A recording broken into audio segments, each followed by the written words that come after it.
Buen día, capítulo 7. Seguimos. Esta es la ley de la ofrenda de culpa, es sumamente sagrada, en el sentido de que el animal original designado para la ofrenda de culpa sí es ofrecido, pero su sustituto no es ofrecido. Cuando una persona haya designado un cierto animal en la ofrenda para el altar, está prohibido designar a otro animal para que lo sustituya. Sin embargo, en caso de que lo haya hecho, tanto el animal original como el sustituto quieren el mismo nivel de consagración o santidad.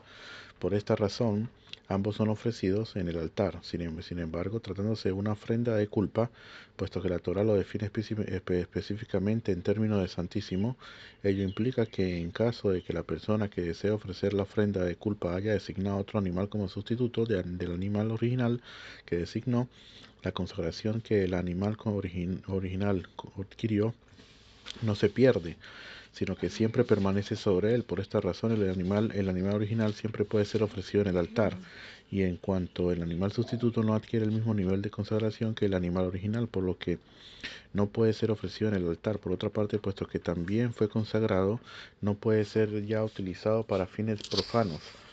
Se le deja, entonces, ¿qué se hace? Se le deja pastar hasta que adquiera algún defecto físico y luego es vendido. Su santidad entonces es transferida al dinero, el cual se utiliza para comprar otra ofrenda. Eso es lo que se... Porque en este caso no se puede ofrecer, porque es una ofrenda de culpa. Para la ofrenda de culpa, traes una ofrenda, no puedes traer dos ofrendas. En caso si es una ofrenda de asesión, por ejemplo, y hiciste eso, lo que se llama tumurá, es pasar la santidad a otro animal, pero la santidad queda en el primer animal también. Entonces, en este caso, se puede ofrecer los dos, no hay ningún problema. Seguimos en el lugar donde degollarán la ofrenda de asesión, degollarán la ofrenda de culpa, o sea, en la parte norte, y el Cohen verterá su sangre en la base del altar alrededor, ofrecerá de ella todo su sebo, el rabo ceboso, y el sebo que recubre las entrañas, los dos riñones y el sebo que está sobre ellos, el cual está sobre los flancos, y quitará el diafragma junto con el hígado con los riñones. En este pasaje la Torá nos ha incluido varios degüellos. Puesto que vemos que existe una ofrenda de culpa comunitaria, en este pasaje se dice degollarán en plural. Asimismo, la Torá hizo depender la ofrenda de culpa de la ofrenda de asesión con respecto al sitio donde deberá ser degollada al final, a fin de incluir la ofrenda de asesión comunitaria para su degüello en el norte del altar, como dijimos, que se hace en el norte del altar. En este versículo la Torá aludió al sitio donde la ofrenda de culpa debe ser degollada, indicando de que debe ser el mismo en el que se degolla la ofrenda de asesión. Esto implica que la ofrenda de culpa también debe ser degollada en ese mismo sitio, o sea, en el norte del altar. Sin embargo, aquel versículo únicamente habla de la ofrenda de asesión individual, y hasta ahora la Torá no ha indicado dónde debe ser degollada la ofrenda de asesión comunitaria, puesto que en este versículo se alude directamente a varios degüellos. De ellos se aprende que hay otra ofrenda que también debe ser degollada al norte del altar, la ofrenda de asesión comunitaria. Todo su cebo hasta este punto no habían sido enunciadas explícitamente las partes designadas de los animales que debían ser quemados en el altar en relación con las ofrendas de culpa. Por eso era necesario enunciarlas en este pasaje. Pero con respecto a la ofrenda de pecado, las partes especificadas ya fueron enunciadas explícitamente en la Parashat Vayikra. El rabo ceboso, este es mencionado aquí porque la ofrenda de culpa únicamente puede ser de un carnero o de un cordero, y con respecto a un carnero y un cordero, ya se han incluido el rabo ceboso dentro de las partes designadas del animal. Es ofrenda de culpa. Esto implica que será ofrenda de culpa hasta que su nombre se desprenda de ella. Esto enseña que con respecto al animal de la ofrenda de culpa cuyo dueño murió antes de ofrecerlo, o que ya ha obtenido expiación a través de otro animal, a pesar de que el importe monetario de la venta del animal estaba destinado a comprar una ofrenda de asesión de postre, si se degolló el animal sin propósito específico, no será válido como ofrenda de asesión sin antes haberse desprendido de su carácter de ofrenda de culpa al dejarlo pastar. Pero la frase de ofrenda de culpa no pretende enseñar con respecto a la ofrenda de culpa que será inválida si se degolla sin el propósito claro de que el animal fuese ofrenda de culpa, tal como los sabios interpretaron este mismo término que aparece aquí, con respecto a la ofrenda de pecado. Esto se debe a que con respecto a la ofrenda de culpa, solo se enunció la frase enfática es ofrenda de culpa. Después de que la Torá hubiera hablado de la quema de las partes designadas del animal, pero la ofrenda de la culpa misma, cuya parte designadas no hayan sido quemadas en el altar, es válida. Seguimos. Todo varón entre los Kohanim lo rega, el Cohen hará que ardan enumeradas sobre el altar como ofrenda ígnea en esa ofrenda de la culpa. Todo varón entre los Kohanim podrá comerla en su lugar sagrado, deberá ser comida es sumamente sagrada. Como la ofrenda de pecado es la ofrenda de culpa, una misma ley tendrán. El Cohen que por medio de ella haga expiación, de él será. O sea, el que trate el animal, el que lo degolle y haga todo lo demás, es precisamente el que va a obtener el animal, va a tener las partes del animal para él. Es sumamente sagrada esta expresión, es interpretada en el Midrash Torat Kohanim. Entonces aquí que sumamente fue anunciada para incluir otra ofrenda de paz comunitaria y otorgarle el mismo grado de santidad que la ofrenda de culpa. Una misma ley tendrán con respecto al tópico que sigue. El Cohen que por medio de ella haga expiación, esto se refiere a un Cohen que sea intrínsecamente apto para desempeñar el servicio de expiación del animal. Él tendrá una parte de la ofrenda.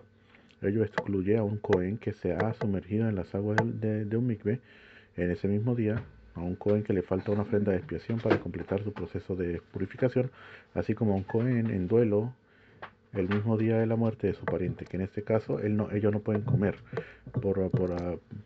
ya que no han terminado. Primero, uno, porque no han terminado el proceso de purificación, que en cierto tipo de impureza requieren que la persona se sumerja enteramente en el mikve, que pase también las aguas rituales, que también, aparte de eso, que se haga, que además que la persona espere también la puesta del sol, también que eso lo ayuda a purificarse. Entonces, en este caso, ellos no pueden comer todavía. O como lo que se llama que le falta expiación. Me usaré capará. Que para ellos poder comer se necesita que ellos el octavo día, como el Sab y el Sabá y eso, necesitan traer un corbán. Hasta que ellos no traigan ese corbán el octavo día, ellos no pueden comer le hagan falta esos corbanos, no pueden comer nada que tenga que ver con la carne de las ofrendas. Y cuando a una persona también se le muere cualquiera uno de los parientes cercanos por los cuales lo aleno, por los cuales la Torah estipuló que se debe hacer duelo por ellos, en el mismo día de su fallecimiento esta persona es llamada Onen. El Onen tiene leyes especiales, una de las cuales es que no puede comer ningún alimento consagrado cuando el deudo es un Cohen. Además de no poder comer de ninguna ofrenda, tampoco puede desempeñar el servicio de las ofrendas, también el Bet HaMikdash. El Cohen que ofrezca la ofrenda de asesión de un individuo, la piel de la ofrenda de asesión que haya ofrecido será de ese Cohen, de él será. Que es la única parte de la ofrenda de asesión que ellos reciben, que es solamente la piel. Esto excluye a un Cohen que se haya sumergido en las aguas del mikve ese mismo día, al que le falte una ofrenda de expiación para completar su proceso de purificación, eso fue lo que dijimos también anteriormente, y al Cohen en duelo del mismo día de la muerte del padre, los cuales las cuales no tendrán parte de las pieles. Cualquier oblación que sea horneada en un horno y todo lo que sea preparado en una olla o en un sartén para el Cohen que la ofrezca será. Y cualquier oblación que ya sea mezclada con aceite o seca para todos los hijos de Aarón será, a cada uno por igual. Mezclada, dice aquí, para el Cohen que la ofrezca. Este versículo se podría haber pensado que solo será para él mismo y para nadie más, para indicar que no es así. El versículo siguiente declara que será para todos los hijos de Aarón. Siendo así, podría haber pensado que será para todos los hijos de Aarón, sin excepción alguna. Para indicar que no es así, este mismo versículo declara que solo será para el Cohen que la ofrezca. ¿Cómo se puede reconciliar esta contradicción? Dice Rashi afirmando que deberá ser para la casa paterna, el mismo día en que sea ofrecida. O sea, para los que están trabajando en el Bet HaMikdash en ese momento, para ellos será. Mezclada con aceite, eso se refiere a la oración de minja voluntaria.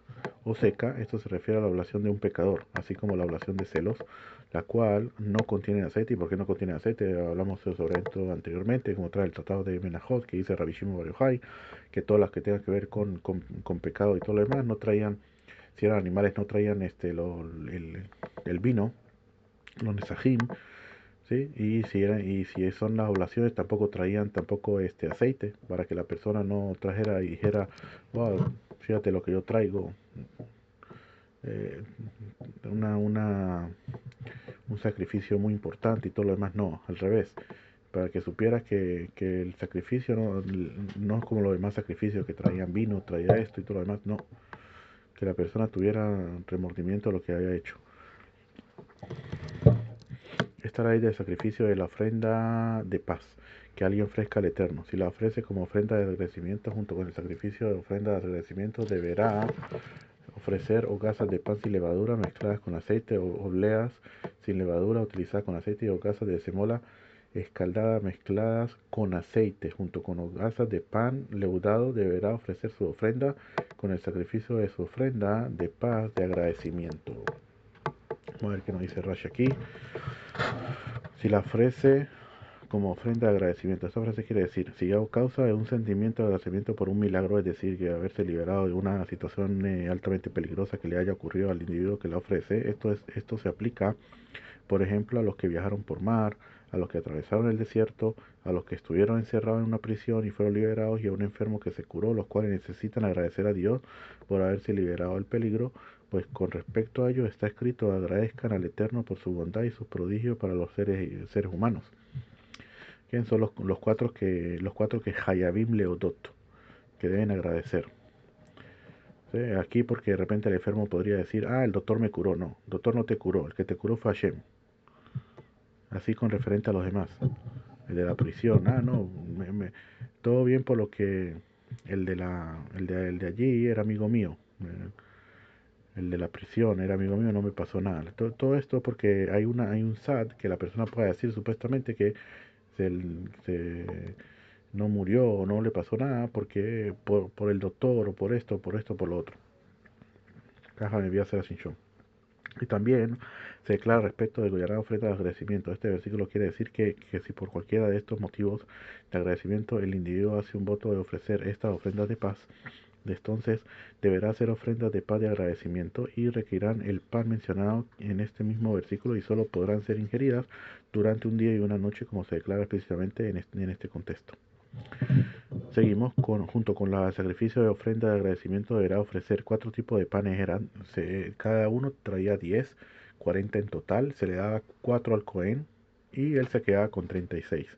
Primero que todo, hogazas son jalot, obleas son requiquín y panes escaldados son rebujá. Estos son los 3 tipos de pan nacimos mencionados aquí, además del pan leudado escrito en el versículo siguiente, junto con hogazas de pan, de pan leudado. Entonces eran 4 en total. Y cada tipo de oblación consiste en 10 hogazas. Así se explica en el Tratado Talmúdico de Menajot. Y su cantidad total de volumen era de 5 seín de Jerusalén, las cuales equivalen a 6 seín de las utilizadas por los israelitas en el desierto, que a su vez equivalen a 20 décimos de fa. Entonces son medidas que utilizaban para saber cuánto tenían que traer. Escaldada era pan escaldado, todo lo necesario en agua hirviente. Deberá ofrecer su ofrenda junto con el sacrificio. Vamos a ver si llegamos aquí. Junto con hogazas de pan leudado deberá ofrecer su ofrenda con el sacrificio de la ofrenda, el pan de agradecimiento. Dice así. Esto nos dice que el pan no es sagrado con santidad inherente en el sentido de invalidarse al salir de los límites del atrio del santuario, o al entrar en contacto con una persona que solo se ha sumergido en un mikve en ese mismo día, ni tampoco con el que esté prohibido salir de su estado de consagración para entrar en el estado profano por medio de un rescate monetario, sino hasta que el animal para la inmolación sea degollado.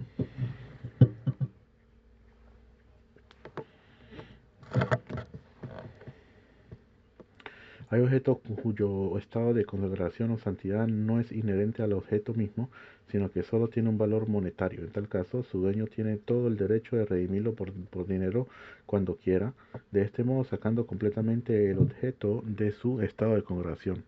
Pero también hay objetos consagrados cuya santidad es inherente, por lo cual, o sea que se llama Kedushat Aguf.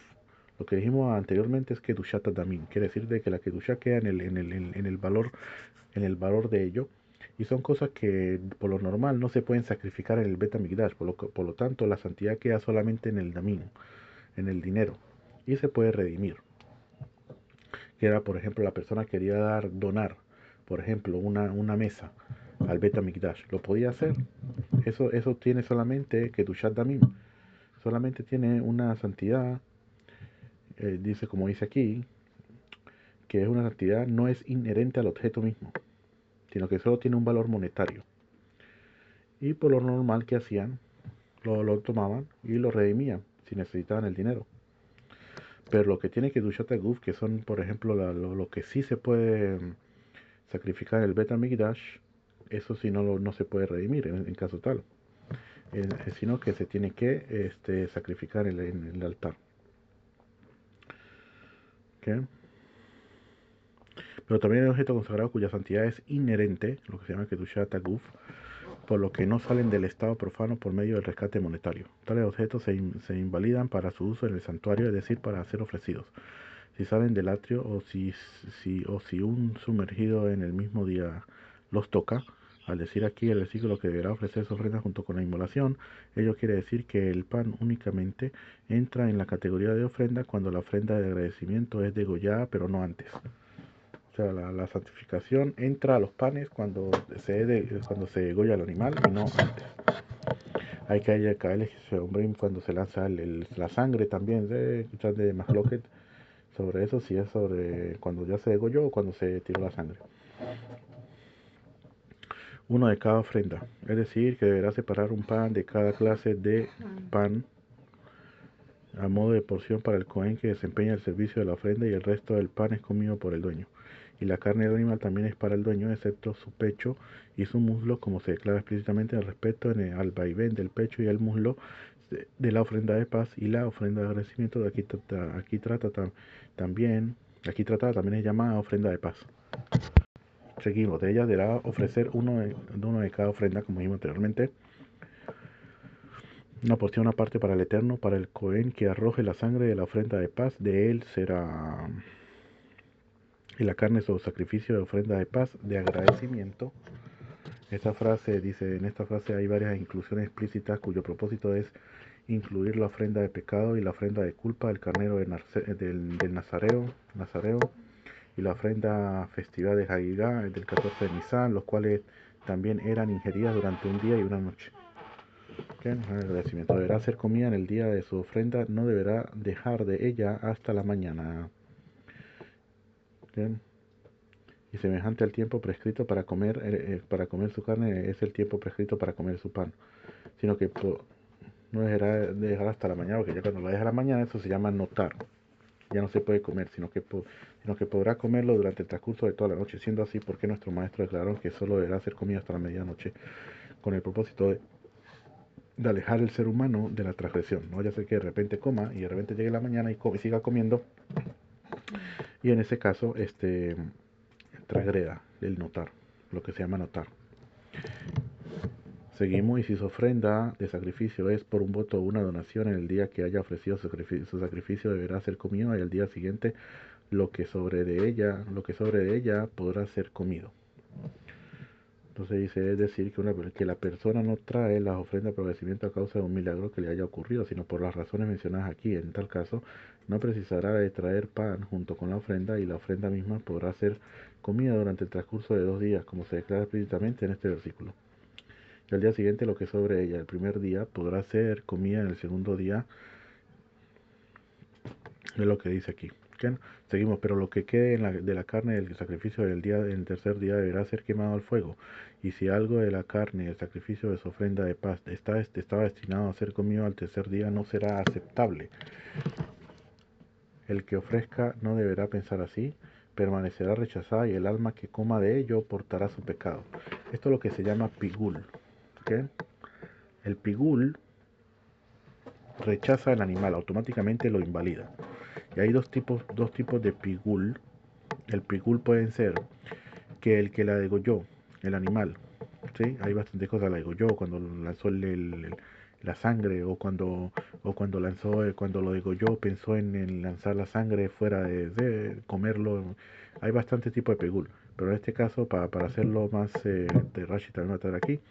¿Qué es lo que sucede? La persona, el que degolló el animal, puede ser el cohen o el otro, o una persona normal que degolló, dijo, el animal, la persona tiene apto para comérselo, la Torah dijo 2 días y una noche, o un día y una noche.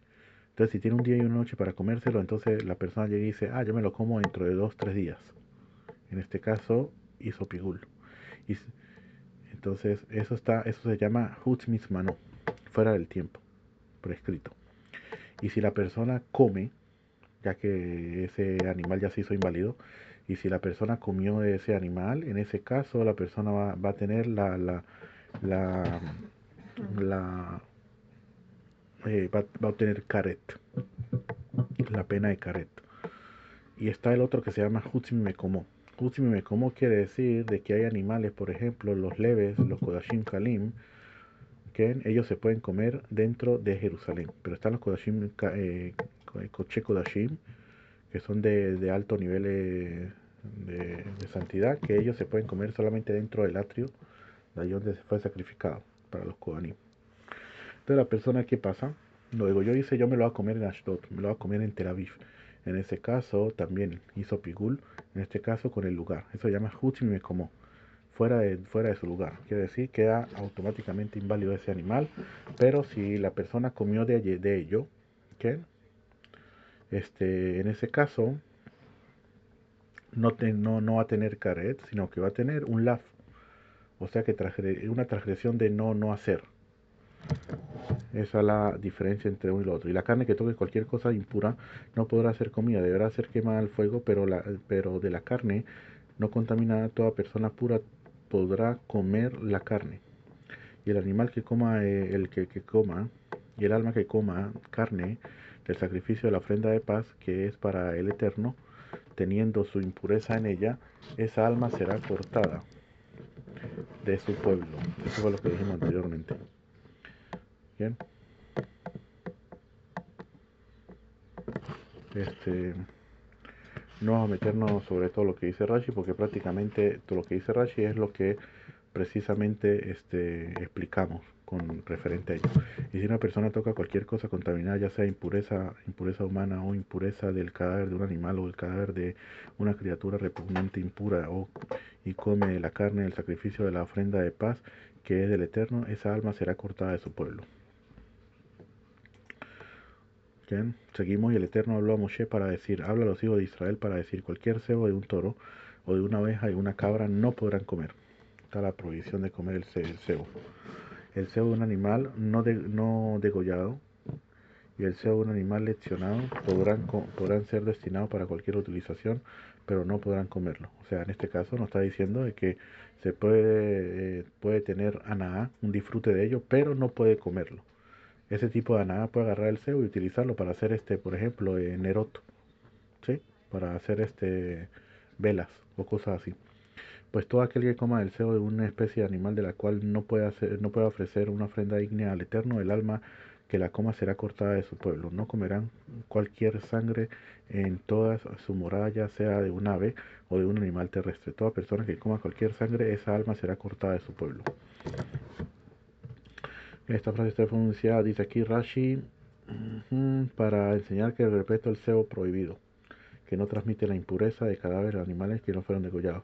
Pero no podrán comer. La Torah dijo porque la prohibición de comer el cadáver de un animal no degollado, de un animal lesionado, venga y se aplique junto con la prohibición de comer la grosura. De tal modo que si la persona comió esta, también se haga culpable por la transgresión de la prohibición de comer la carne de un cadáver no degollado. Y aquí se te informa esto para que no digas que una prohibición no se aplica simultáneamente con otra prohibición anterior. Dijimos la sangre, ya sea un ave o un animal terrestre, lo cual excluye la sangre de los peces y de las especies permitidas de saltamontes en todas sus moradas, es decir, puesto que la prohibición constituye una obligación personal independiente del lugar en que se habite, pero no constituye una obligación únicamente relativa a la tierra de Israel. Por ello tiene validez en todos los lugares de residencia. El Eterno habló a Moshe para decir, habla a los hijos de Israel para decir, cuando alguien traiga su sacrificio de ofrenda de paz al Eterno, deberá ofrecer su ofrenda al Eterno del sacrificio de su ofrenda de paz. Sus manos traerán las ofrendas ígneas al Eterno, el cebo sobre el pecho deberá traerlo, el pecho a fin de meciarlo al vaivén delante del Eterno, y el Cohen hará que el cebo arda enumerada sobre el altar, y el pecho será para Aarón y sus hijos. Esta frase quiere decir que la mano de los dueños, las que traen la ofrenda, deberán estar encima de la grosura de los pechos sobre eso, y los pechos deben estar puestos en ella, y la mano del Cohen debe estar debajo de las que mueven el vaivén. El otro que dice, no que precisamente las manos del Cohen van a estar encima de las manos de este, sino que uno está en un lado y el otro en otro lado, como dice en el tratado de Sukkot, también Tosafot explican sobre eso. Que el cebo sobre el pecho deberían traerla cuando uno de los Kohanim trae el matadero del matadero que está en el atrio, esta parte designada del animal, coloca el cebo encima del pecho, y cuando las pone en las manos del Kohen que efectúa el vaivén, lo hace de tal forma que el pecho quede encima y el cebo debajo. Y esto se refiere a lo que está escrito en el lugar: traerán para mover el vaivén la pierna de la elevación y el pecho del vaivén sobre la ofrenda ígnea de los cebos. Y después del movimiento del vaivén, lo entrega al Cohen, que realiza la quema de las partes designadas, de tal modo que el pecho queda debajo. Y esto se refiere a lo que está escrito: pusieron los cebos sobre los pechos e hicieron subir enumerada los cebos sobre el altar. Esto nos enseña que eran necesarios 3 Kohanim para desempeñar el servicio, así se explica en el Tratado de Menachot. Y el cebo sobre el pecho deberá traerlo, pero ¿para qué tenía que traer el pecho? Lo traía para mecerlo en vaivén, pero no para que formase parte de las ofrendas ígneas, puesto que se declara que debían traer la ofrenda ígnea al Eterno. El cebo que está sobre el pecho no podría haber pensado que el pecho también era parte de formar parte de las ofrendas ígneas que se quemaban en el altar, pues por ello que aquí que se declara explícitamente que el pecho era a fin de mecerlo en vaivén. Seguimos, el Cohen hará que el cebo arda enumerada sobre el altar, y el pecho será para Aarón y sus hijos, como dijimos. Y luego de eso el pecho será de Aarón. Esto nos enseña que la carne del pecho no podrá ser comida por el Cohen, mientras que la parte designada del animal todavía estén bajo el altar. Seguimos, y la pierna derecha deberán entregarla como porción elevada para el Cohen de los sacrificios de ofrenda de paz, para aquel de los hijos de Aarón que ofrezca la sangre de la ofrenda de paz, y el cebo, la pierna derecha, para su porción. ¿Sí? Aquí dice la articulación de la recubá, que en el tiempo antiguo era vendida junto a la cabeza del animal hasta la articulación media que constituye el eje de la pierna. Esta frase refiere a que el Cohen apto para rociar la sangre de la ofrenda y para quemar sus cebos, lo que excluye al Cohen que estaba en impureza en el momento de rociar la sangre o en el momento de quemar los cebos, quien no recibe parte alguna de la carne. El pecho en el vaivén, dice, reciben estos nombres porque el Cohen mueve estos órganos del animal hacia adelante y hacia atrás, y luego los eleva y los baja. Seguimos, pues yo he tomado el pecho, el vaivén y la pierna de elevación de los hijos de Israel, de su ofrenda de paz, y los he entregado a Aarón y al Cohen y a sus hijos como asignación perpetua de los hijos de Israel. Esta es la porción de unción a Aarón, y la porción de unción de sus hijos de la ofrenda ígnea del Eterno, en el día que él los acercó para oficiar al Eterno, que el Eterno ordenó que se les diera en el día que él los ungió entre los hijos de Israel, en un estatuto perpetuo para sus generaciones. Esta es la ley de la ofrenda de ascensión, de la oblación, de la ofrenda de pecado, de la ofrenda de culpa, de las ofrendas de inauguración y del sacrificio de la ofrenda de paz, que el Eterno ordenó a Moshe en la montaña del Sinaí, en el día en que él ordenó a los hijos de Israel traer su ofrenda al Eterno en el desierto del Sinaí. Entonces terminamos la ofrenda, dice aquí Rashi, hay un último Rashi, la ofrenda de inauguración, es decir, la ofrenda ofrecida en el día de la inauguración de Aarón y sus hijos en el sacerdocio. Y hay que saber, para terminar el tratado de Pulling, dicen de dónde precisamente se le daba la pierna y el pecho y todo ello. Tiene que ver con el maase que hizo Pinhas. ¿Okay? Pinhas cuando mató al nazi por la transgresión que hizo, al nazi de Shimon, de Shevet Shimon. Ahí se dice por donde le dio la estacada. Y precisamente fue por ahí, aparte del pecho, aparte de la pierna y todo eso. Entonces por eso, medida por medida, se le fue dado también esa parte al Cohen.